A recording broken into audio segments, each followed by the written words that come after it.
Good evening and Jai Hind to all my subscriber.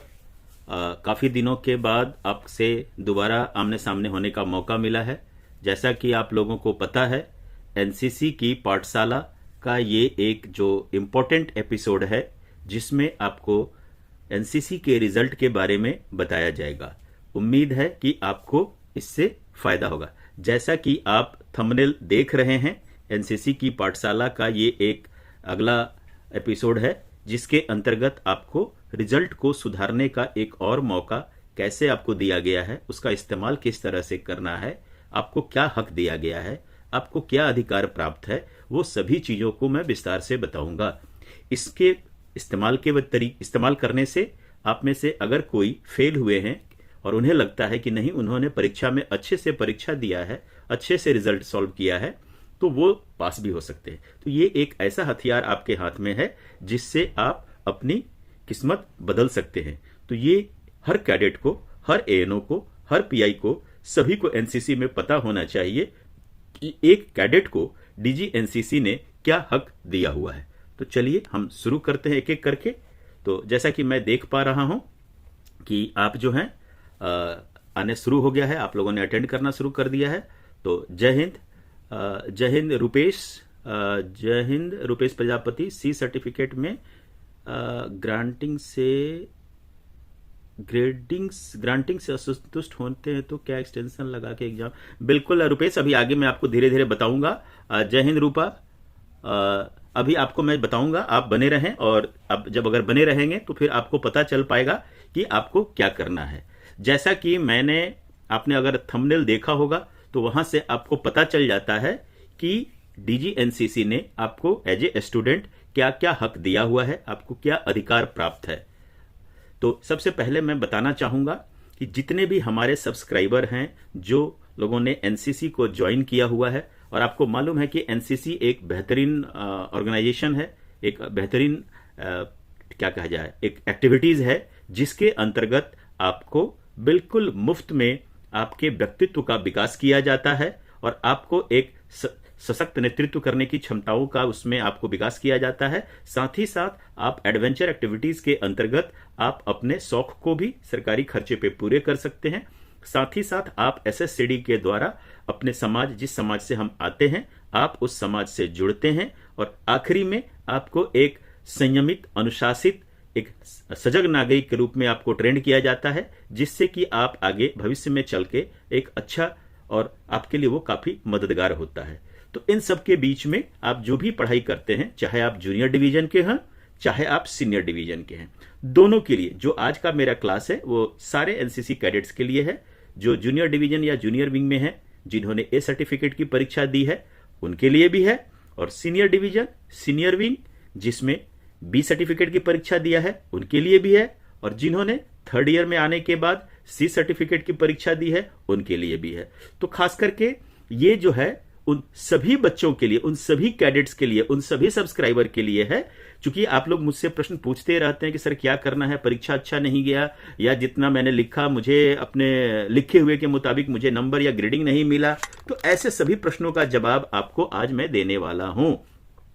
तो जैसा कि आपको पता है, ए सर्टिफिकेट की परीक्षा 2 साल के बाद होती है, बी सर्टिफिकेट की परीक्षा सीनियर डिवीजन में 2 साल के बाद होती है, और सी सर्टिफिकेट की परीक्षा तीसरे साल में होती है। यह परीक्षा तकरीबन आपके जनवरी से मार्च के बीच में हो जाता है और उसके बाद अप्रैल आते आते आपके रिजल्ट आने शुरू हो जाते हैं।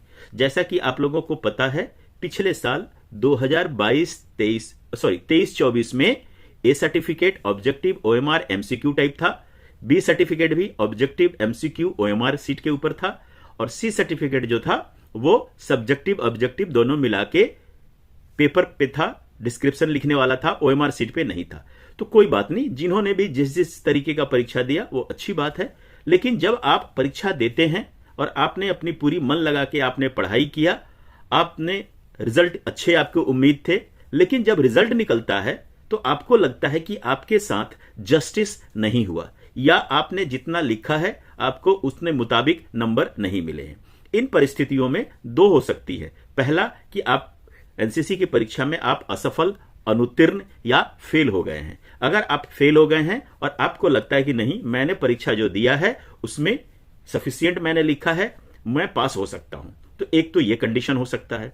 दूसरा कंडीशन हो सकता है कि आपको लगता है कि नहीं, मैंने परीक्षा में तो प्रश्न बहुत अच्छे तरीके से दिए थे, उत्तर उनके सॉल्व अच्छे तरीके से किया था, लेकिन जो मुझे ग्रेडिंग मिला है, अब ग्रेडिंग आपका सी भी हो सकता है, बी भी हो सकता है।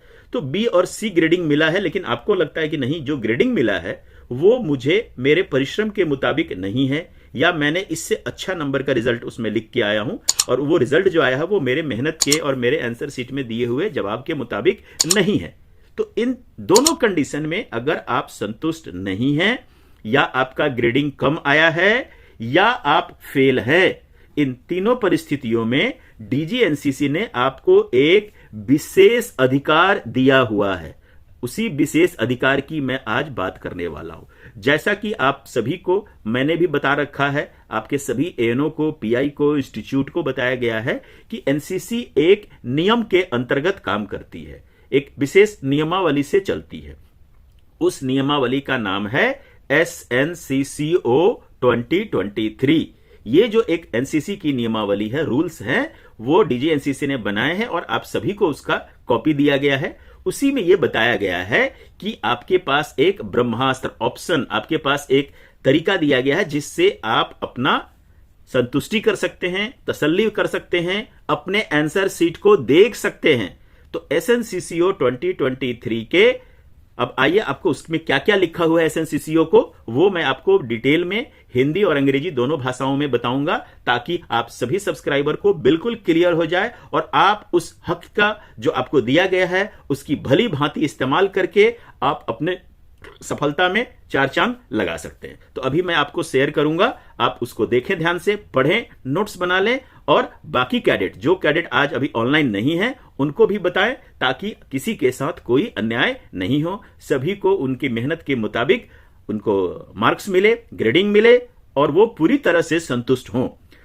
अलिसान अंसारी, जय हिंद। रूपा 20 प्लीज बता सकते हैं, रूपा 20 सर्टिफिकेट का रिजल्ट जानना है। अभी पहले मैं ये टॉपिक कवर कर लेता हूं, फिर उसके बाद वक्त बचेगा तो फिर आप लोगों के जो भी क्वेरी है वो मैं लूंगा। तो चलिए अभी आपको मैं SNCCO 2023 की जो विशेष नियमावली है, जिसके अंतर्गत आपको अधिकार दिए गए हैं, अब हम उस पर सीधे चलते हैं और बताते हैं कि उसमें क्या क्या चीजें लिखी हुई है, क्या क्या सतर्कता बरतनी है, कैसे उस पर एक्शन लेना है, क्या करना है, ताकि मुझे मेरा अप्रोच सही हो, मेरा तरीका सही हो और मुझे हक मिले। राहुल म्यूजिक वर्ल्ड, जय हिंद। तो चलिए अभी मैं आपको स्क्रीन शेयर करता हूं, बने रहेंगे आप।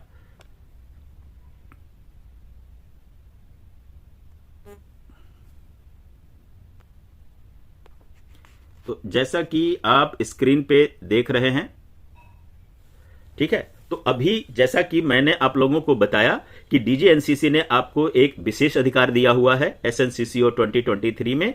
उस नियमावली के 43 पैरा के अंतर्गत, 43 पैरा के अंतर्गत आपको यह विशेष अधिकार दिया गया है। वो अधिकार है procedure for revaluation of NCC certificate A, B and C exam answer sheet. तो कहने का मतलब A, B और C एग्जाम में जो आपने जवाब दिया है, जो आपने आंसर दिया है, उस आंसर शीट को आप रिवैल्यूएशन करा सकते हैं। और उसके जो कराने के तरीके हैं, जो उसका फाइन प्रिंट्स है, जो उसमें ध्यान देने योग्य बातें हैं, वो आपको मैं डिटेल में कवर करूंगा। और आपके लिए मैंने ये नियमावली को हिंदी और अंग्रेजी दोनों भाषाओं में बनाया है, ताकि आपको समझने में कोई दिक्कत नहीं हो। और मैं धीरे धीरे स्क्रॉल करूंगा ताकि आप अच्छे तरीके से समझ लें, नोट्स कर लें।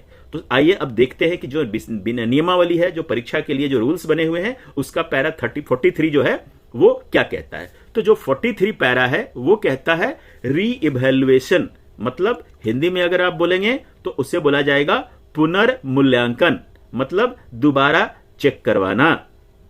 उसमें जो सबसे पहले 43A, जो फर्स्ट ए पैराग्राफ है, वो कहता है a cadet can seek revaluation of his certificate A, B and C theory answer sheet within 6 months of the result being declassified by applying for the same through his unit।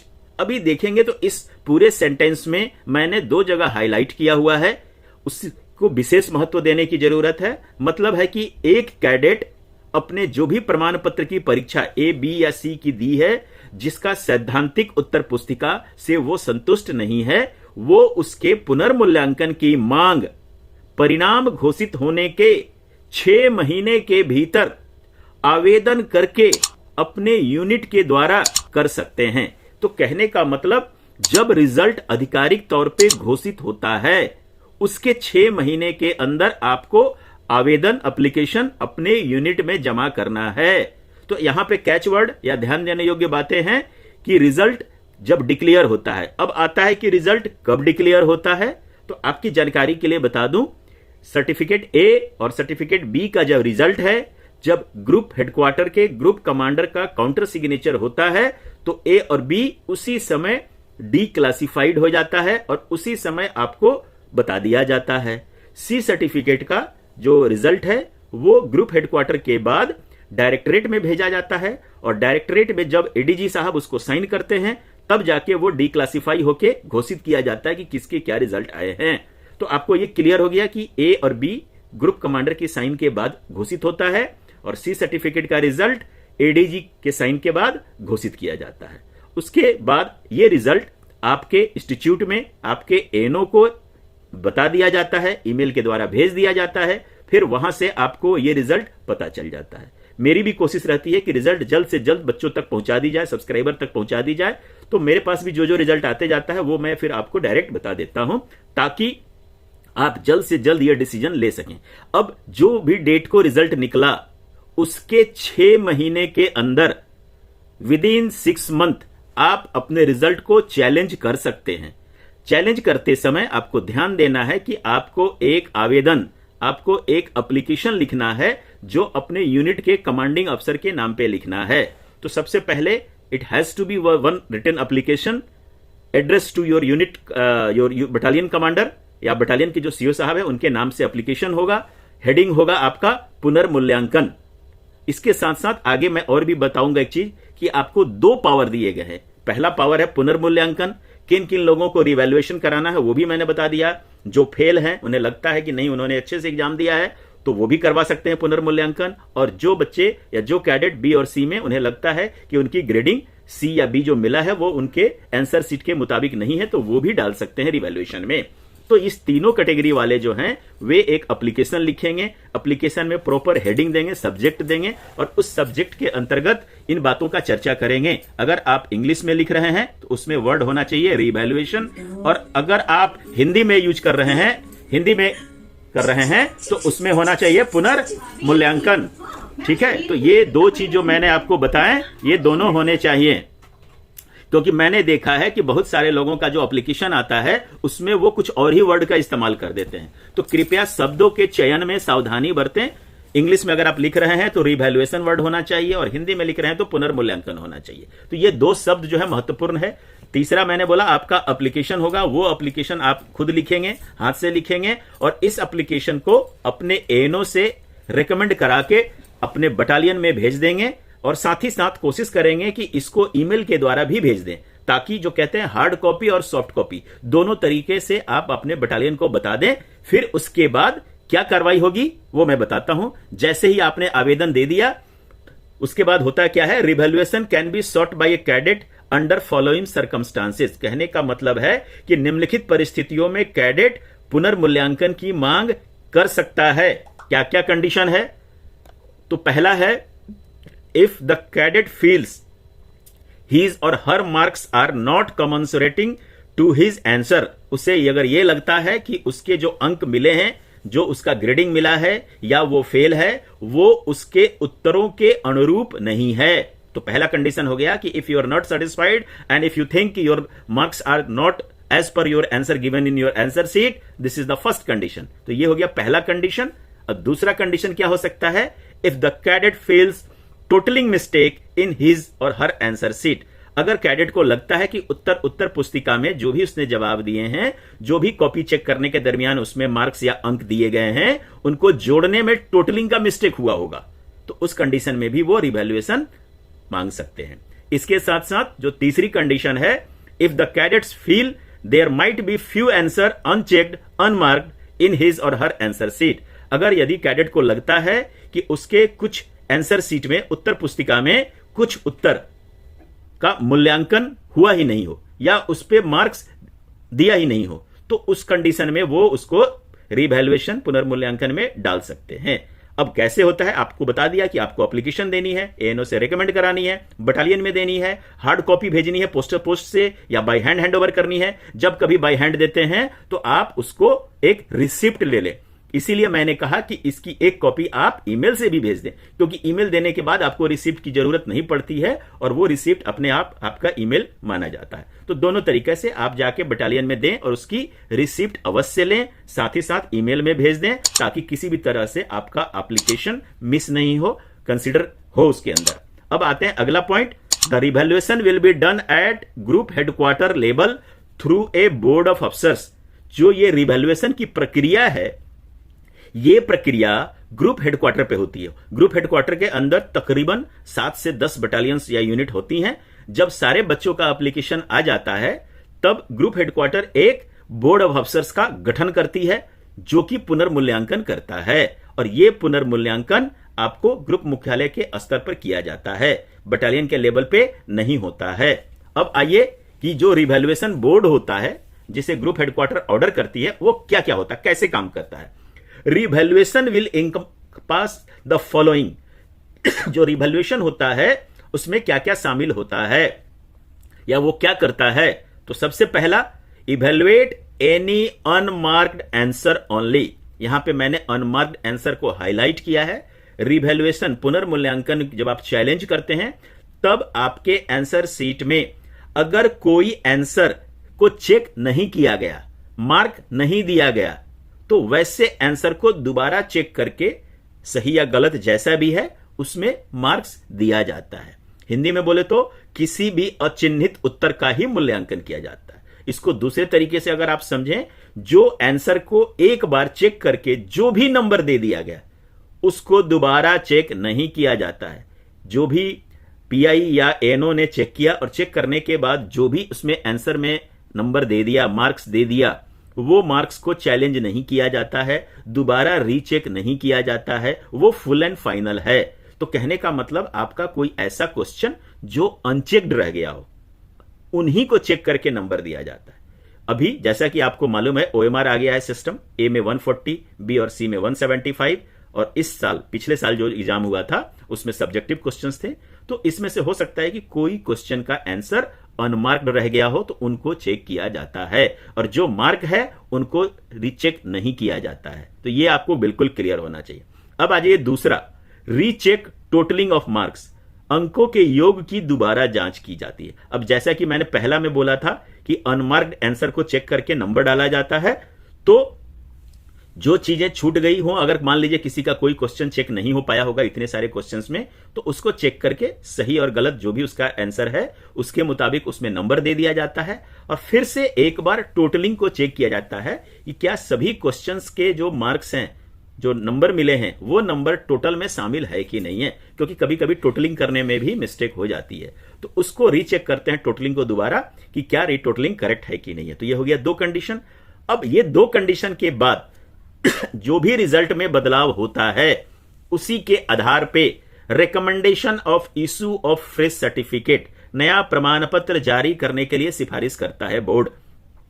अब ऊपर के दोनों को करने के बाद अगर किसी के ग्रेडिंग में बदलाव होता है, कोई फेल है, अगर वो पास हो जाता है सी ग्रेडिंग से, तो उसको भी नया सर्टिफिकेट मिलेगा।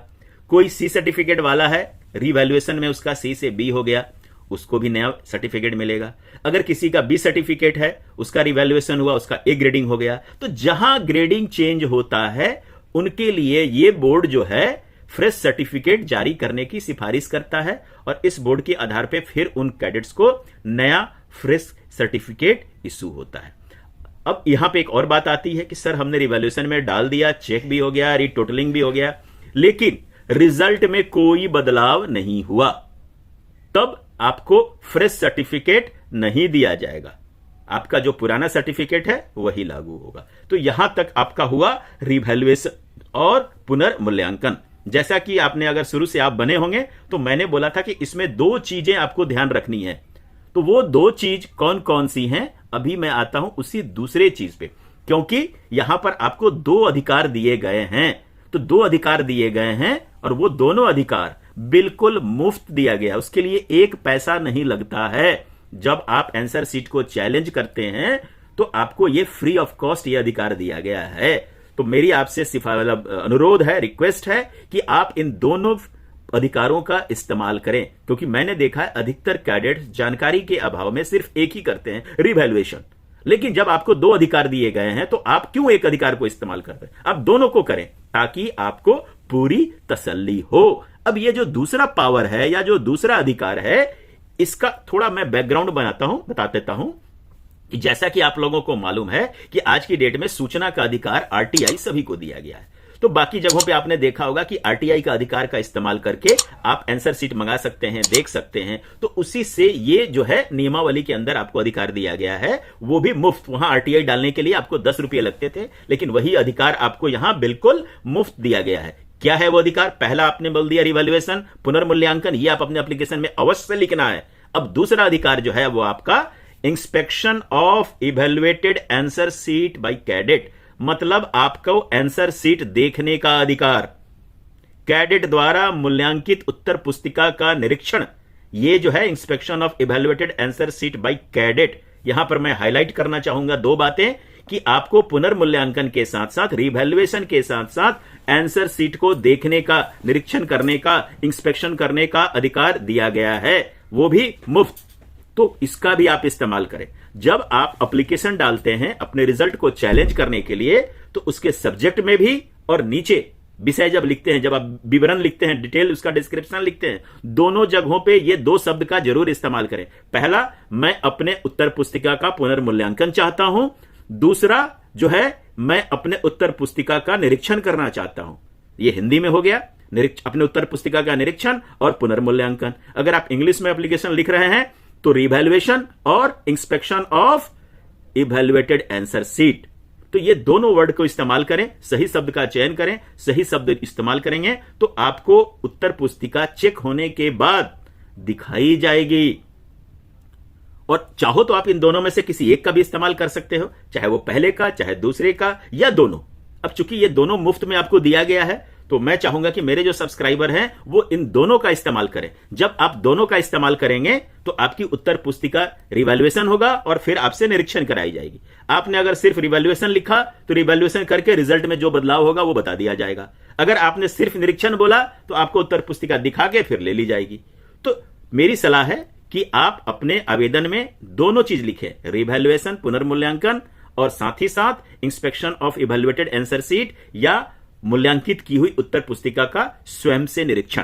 तो ये चलिए, अब उसके अंदर क्या क्या नियम है वो आपको डिटेल में बता देता हूं। Inspection of answer sheet will be allowed only after the cadet has short A revaluation with request for inspection of his or her answer sheet. इसीलिए मैंने पूरे सेंटेंस को बोल्ड कर दिया है कि आपको इंस्पेक्शन ऑफ आंसर सीट जो है उत्तर पुस्तिका बिना रिवैल्यूएशन के दिखाई नहीं जाएगी। तो जब दोनों चीज मुफ्त में मिल रही है तो आपके जब दोनों हाथ में लड्डू दिया गया है तो क्यों ना दोनों को फायर किया जाए।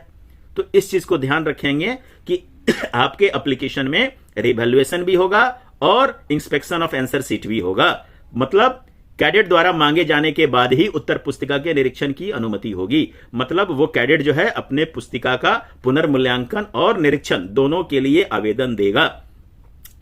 इसके बाद आते हैं कि कैसे होगा भाई ये।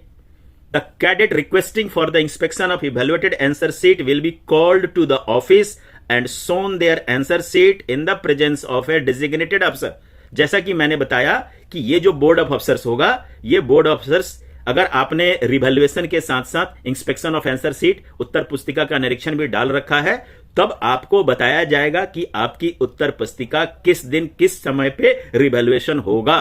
तो जब आपको सूचना मिल जाएगा कि इतने तारीख को, अमुक तारीख को इतने बजे आपकी कॉपी का रिवैल्यूएशन होगा, तब आपको ग्रुप हेडक्वार्टर में विजिट करना होगा और वहां पे आने के बाद आपके उत्तर पुस्तिका का रिवैल्यूएशन होगा। रिवैल्यूएशन के बाद जो बोर्ड ऑफ अफसर्स है वो कैडेट को बुलाएंगे और बुलाने के बाद आंसर सीट उनको दिखाया जाएगा। तो दोनों चीज को अच्छे तरह से समझ लें। मैं चाहता हूं कि जो भी मेरे सब्सक्राइबर हैं इस वीडियो को देख के अपने आप को बिल्कुल समझदार कैडेट की तरह इसका इस्तेमाल करेंगे और इससे फायदा उठाएंगे। तो the cadet requesting for the inspection of evaluated answer sheet will be called to the office and shown their answer sheet in the presence of designated officers। मूल्यांकित उत्तर पुस्तिका जो है निरीक्षण के पश्चात अनुरोध करने वाले कैडेट को कार्यालय में बुलाया जाएगा और बोर्ड ऑफ अफसर्स की उपस्थिति में उनकी उत्तर पुस्तिका उन्हें दिखाई जाएगी ताकि आपको पूरी तरह से तसल्ली हो। अब चलते हैं तीसरे पॉइंट की तरफ। Once the inspection is done, जब आप अपने उत्तर पुस्तिका को अच्छे से देख लेते हैं, आपको तसल्ली बख्श देख लिया आपने, तब आपको cadet will sign a register through that effect before leaving. आपको वहां से निकलने से पहले आपको एक रजिस्टर दिया जाएगा। उसके बाद उस रजिस्टर के ऊपर वही डिटेल्स लिखा रहेगा, नाम नंबर कैडेट्स, और एक लिखा रहेगा कि मैंने उत्तर पुस्तिका का निरीक्षण किया, और वहां पे आपको साइन करना होगा, डेट डालना। साइन जब भी करे तो डेट और टाइम डाल दे, और साइन करने के बाद आपको वहां से जाने दिया जाएगा। अब आते हैं सबसे मोस्ट इंपॉर्टेंट और नेक्स्ट पॉइंट।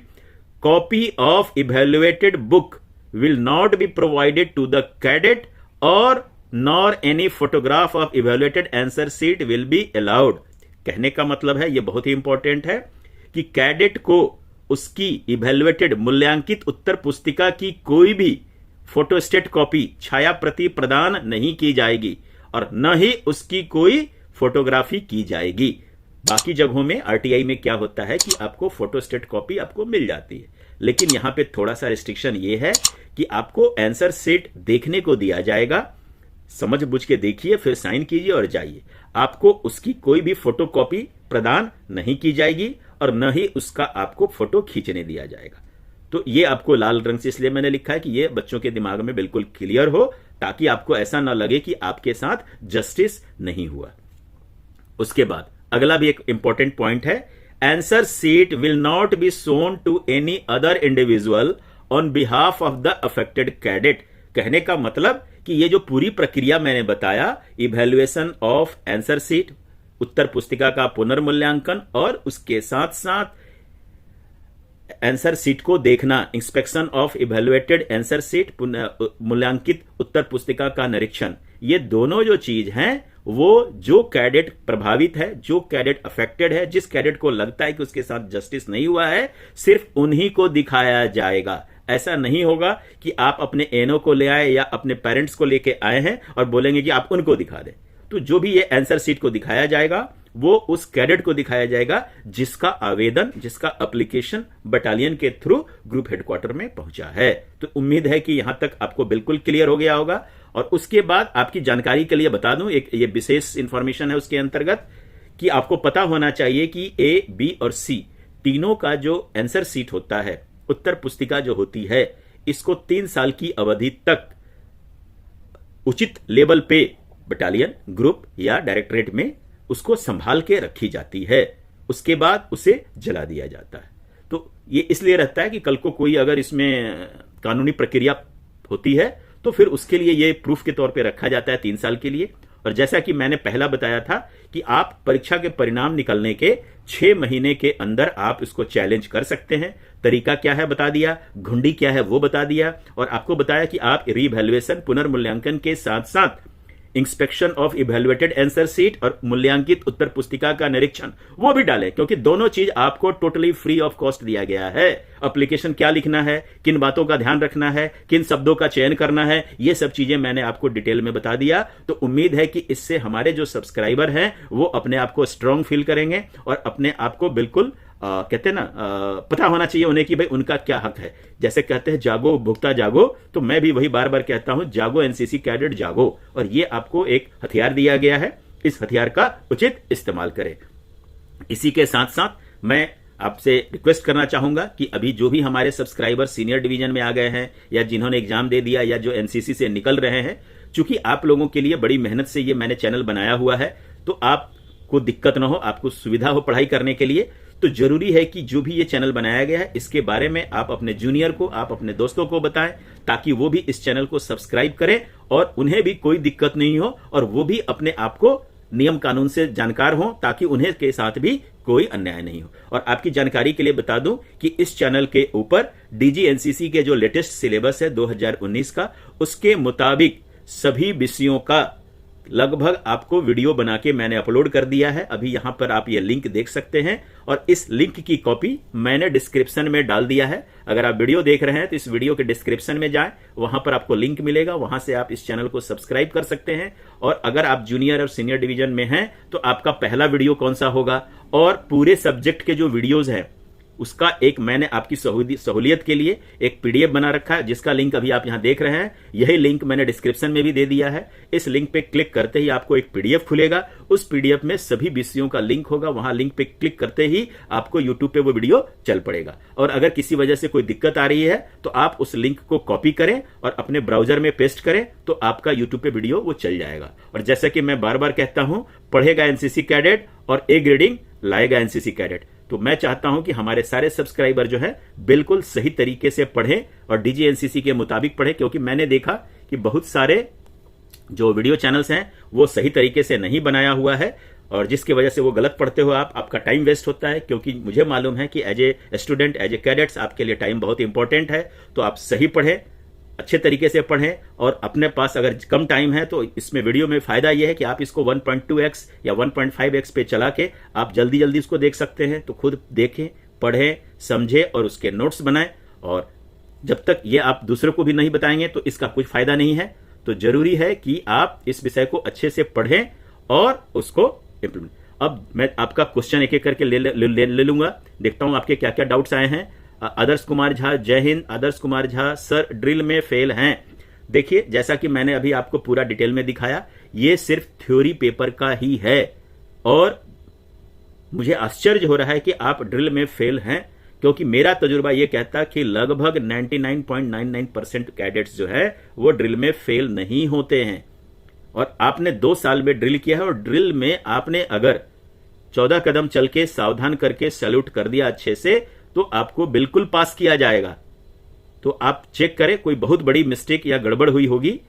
अदरवाइज ड्रिल में मैंने आज तक अभी जितने भी कैडेट्स को देखा है, जितने भी मार्कशीट देखा है, कोई भी कैडेट मुझे फेल नहीं मिला है। मुझे खुद सरप्राइज हो रहा है कि कैसे आप फेल हो गए हैं। तो अगर आप फेल हैं तो इसके 2 कारण हो सकते हैं कि आपने एक भी एनसीसी का क्लास अटेंड नहीं किया होगा या आप बिल्कुल एग्जाम के दिन आप सो के उठे होंगे। क्योंकि मैंने देखा कि हमारे कुछ सब्सक्राइबर एग्जाम से 7 दिन पहले सो के उठे, बोले सर अब समझ में नहीं आ रहा क्या करना है। तो मैं बार बार कहता हूं कि ये जो पढ़ाई है एक दिन में 24 घंटे में नहीं होती है। इसके लिए आपको धीरे धीरे मेहनत करनी होती है। और आप ड्रिल अगर देखेंगे तो ड्रिल के लिए जो पीडीएफ लिंक मैंने दिया है डिस्क्रिप्शन के अंदर नीचे, उस पीडीएफ में मैंने ड्रिल के 3-4 वीडियो डाले हैं। आप उस वीडियो को चलाएं, मिरर के सामने, आप सभी के घर में एक बड़ा ड्रेसिंग टेबल के सामने मिरर होता है, आप उस मिरर के सामने प्रैक्टिस करें, सैल्यूट करें। और ज्यादा नहीं मैं बोलता हूं, सबसे पहला जो स्टेप है वो कि चलना, सावधान, सैल्यूट। 14 कदम के बाद आप सैल्यूट करते हैं। अगर इस चीज को बारीकी आप समझ लेते हैं तो आप ड्रिल में पास हैं। उसके बाद बाएं मोड़, दाएं मोड़, पीछे मोड़, सैल्यूट, ये सब जो चीजें हैं ये एडिशनल है। इससे फिर आपको 40%, 50%, 60%, 80% ये नंबर में मिलेगा। लेकिन पास होने के लिए स्मार्टली चल के आना, थंब करना और सैल्यूट करना, अगर आपने इतना कर दी तो आप ड्रिल में पास हैं। तो अलन अंसारी, आप चेक करें, जरूर कोई आपका दूसरा कारण होगा। क्योंकि मेरे लिए यह सरप्राइज है कि ड्रिल में हमारा एनसीसी कैडेट जो 2 साल क्लास किया हो, आप जो भी ए में अगर हैं तो आपने लगभग 210 क्लास किए होंगे, बी में भी होंगे तो आपने 210 किया होगा, सी में होगा तो आपने 90 क्लास किए हैं। इतने क्लास करने के बाद भी अगर कैडेट को एक सिंपल ड्रिल नहीं आता, मतलब सही तरीके से चलना, अगर आपके लिए ड्रिल टफ लगता होगा, बट मेरे लिए तो ड्रिल है एक कहते हैं ना लयबद्ध ताल में चलना। लेकिन जब एग्जाम होता है वो आपका इकलौता होता है, तो एग्जाम में सिर्फ आपका देखा जाता है। तो आप अगर 14 कदम भी ठीक से नहीं चल पाते हैं तो या तो फिर आपके शरीर में कोई ऐसी डिसेबिलिटी या डिफॉर्मिटी है या क्या है, मेरे लिए अभी भी समझ पाना मुश्किल हो रहा है। तो ऐसा नहीं होता है कि कोई भी आदमी ड्रिल में फेल हो। आप पहले मेरे सब्सक्राइबर हैं जिन्होंने ड्रिल में मुझे ये फेल मिला। सर रिजल्ट मेरा चेक कर दीजिए। तो आदर्श, सॉरी ये आदर्श झा का था ये चीज। तो आदर्श आप चेक करें अपने बटालियन से, ठीक है ना। मुझे नहीं लगता है कि आप ड्रिल में फेल होंगे। और अगर आप अपना डिटेल अभी कमेंट चैट बॉक्स में डाल सकते हैं या फिर बाद में कमेंट में डाल सकते हैं, मैं कोशिश करूंगा पता करने के लिए। अगर आपने क्लास सभी किया है, लगभग जो 75% आपके क्लास होते हैं, अगर आपने 75% क्लास किया है तो आप ड्रिल में फेल नहीं हो सकते हैं।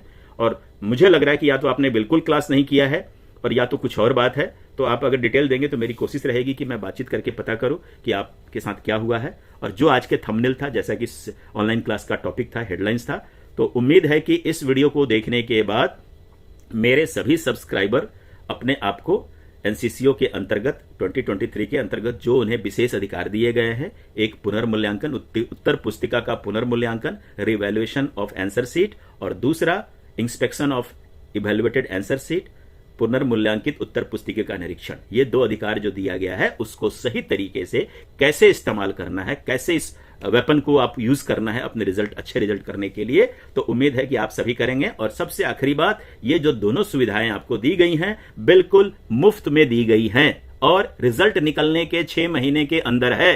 तो कहता हूं मैं, जागो कैडेट जागो, देर मत करो। अगर आपका रिजल्ट डिक्लासिफाई अनाउंस हो गया है और आप अपने रिजल्ट से संतुष्ट नहीं हैं, तो जो मैंने बताया, रिटन एप्लीकेशन भेजे बटालियन और उसकी कॉपी बटालियन को ईमेल पे भेजे, ताकि हर हालत में आपका नंबर उस बोर्ड ऑफ अफसर्स के पास चला जाए कि इतने कैडेट्स हैं जिनके उत्तर पुस्तिका का आंसर सीट का रिवैल्यूएशन करना है। और वो रिवैल्यूएशन तकरीबन विद इन ए मंथ करके आपको फ्रेश जो है, अगर आप में रिजल्ट में इंप्रूवमेंट हुआ है तो आपको फ्रेश रिजल्ट दे दिया जाता है। दुल्हे हंसदा, जय हिंद।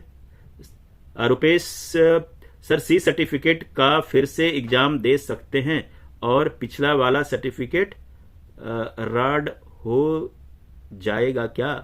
जाएगा क्या? बिल्कुल, ये चीजें मैं आपको अगले क्लास में लूंगा, क्योंकि आज का जो विषय था क्लास का वो था आपका रिवैल्यूएशन और इंस्पेक्शन ऑफ आंसर सीट।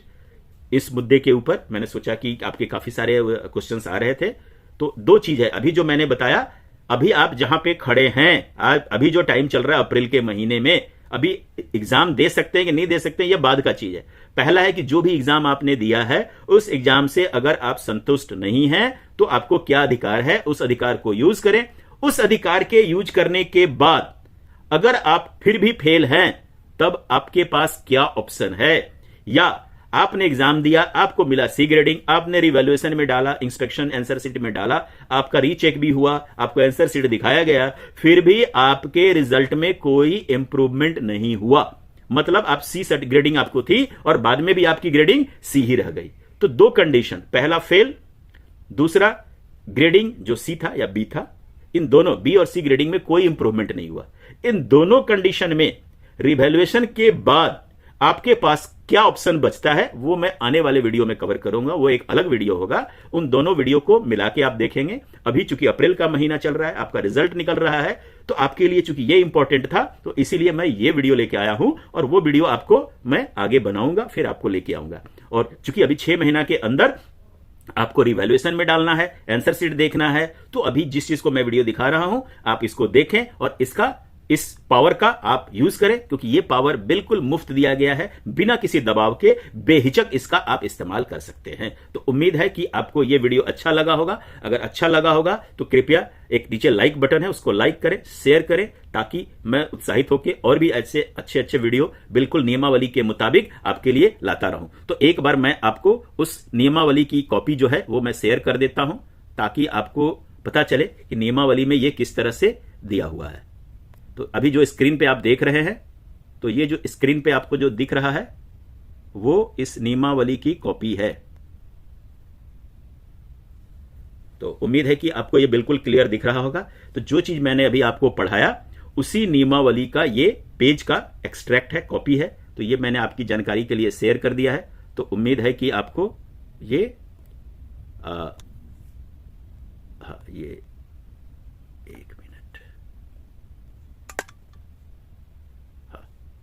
चलिए, तो ये जो है, ये जो आपको नियमावली जो मैंने अभी बताया उसी नियमावली की कॉपी है, जिसे हम एसएनसीसीओ का फुल फॉर्म है special national cadet corps order. ये हमारे डीजीएनसीसी के द्वारा साइन करके निकाला जाता है और ये सितंबर 2023 का है, जिसके अंतर्गत दाहिनी तरफ आप देख सकते हैं पैरा 43 के अंतर्गत आपको यह अधिकार दिया गया है। इस अधिकार को मैंने आपको विशेष डिटेल में बताया, हिंदी और अंग्रेजी दोनों में बताया, क्या सावधानी बरतनी है ये भी बताया। तो उम्मीद है कि इससे आपको जो है वो क्लियर हो गया होगा और मैं चाहूंगा कि इसको आप अच्छे तरीके से इसका फायदा उठाएं और आप अपने आप को एक, वो कहते हैं ना, अधिकार से संपूर्ण समझें। तो उम्मीद है कि यह वीडियो आपको अच्छा लगा होगा। अगर अच्छा लगा है तो कृपया लाइक, सब्सक्राइब और शेयर करें, ताकि मैं इस तरह के वीडियो आपके लिए और लाता रहूंगा। और जो अभी एक आपने पॉइंट दिया है कि सर हम फेल हो गए हैं, इसीलिए मैंने बोला दो चीज अलग अलग है, उसको मिक्स नहीं किया मैंने। इस बार जो अभी जहां पे आप खड़े हैं, जो अप्रैल का महीना है, इस महीने में जो मैंने आपको ये दो हथियार बताए हैं, दो वेपन, जो पावर आपको दिया गया है, इन पावर को यूज करें। इस पावर के बाद भी अगर आपके रिजल्ट में कोई बदलाव नहीं आता है, आपका रिजल्ट इंप्रूव नहीं होता, फेल से आप पास नहीं होते हैं, या अगर आप पास हैं सी और बी ग्रेडिंग से और आपकी ग्रेडिंग चेंज नहीं होती और आप अपनी ग्रेडिंग को चेंज करना चाहते हैं, इन दोनों कंडीशन में आप क्या करेंगे, ये मैं आपको अगले वीडियो में लाऊंगा। तब तक आप बने रहें। जय हिंद, गुड इवनिंग।